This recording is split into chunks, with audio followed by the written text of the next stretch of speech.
જૂનાગઢના ગિરનાર પર નિર્વાણ લાડુ ચડાવવાના મુદ્દે વિવાદ વધુ તેજ બન્યો છે। આ મુદ્દે સાધુ સંતોએ પ્રેસ કોન્ફરન્સ કરીને સ્પષ્ટ વિરોધ નોંધાવ્યો હતો।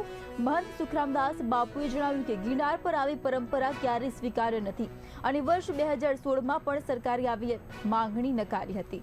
તેમણે બહારના તત્વો દ્વારા ગિરનારની પવિત્રતા અને શહેરનું વાતાવરણ બગાડવાના પ્રયાસો સામે તંત્રને કડક કાર્યવાહી કરવાની માંગ કરી હતી। રૈવતક સમિતિ અને ગુપ્તેશ્વર મહાદેવ સેવા સમિતિએ 20મી તારીખે પ્રથમ પગથિયાની દત્ત મહારાજ મંદિર સુધી દૂધ અભિષેક યોજવાની જાહેરાત કરી છે। સંતોએ સ્પષ્ટ કર્યું કે કાર્યક્રમ માટે સરકાર તરફથી કોઈ મંજૂરી આપવામાં આવી નથી।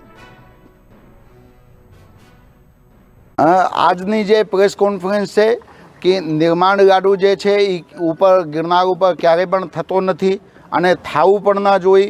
અને જ્યારે 2016ની અંદર નિર્માણ લાડુ માટે જે માંગણી કરી હતી ત્યારે સરકાર ત્યારે પણ માંગણી રદ કરી છે, આપી નથી।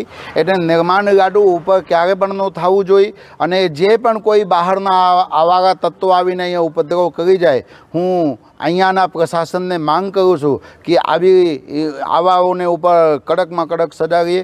જે નીચે તમારે લોકોને જે કંઈ થતું હોય એ નીચેથી કરીને શાંતિ પ્રિય કાર્યક્રમ પતાવીને તમે વહી જાઓ અને કારણ વિનાના વાદ વિવાદ થઈને કરીને તમે ઉપર ગિરનારને ઉપર કોઈ પણ પ્રકારનું તમે દેખાડો ના કરી શકો। બીજા મુદ્દા તો એવું છે ભાઈ કે જે हमारा સનાતન ધર્મને ઉપર વારને પ્રહાર થતું હોય છે, વારને પ્રહારને અટકાવવા માટેના પ્રયત્ન છે।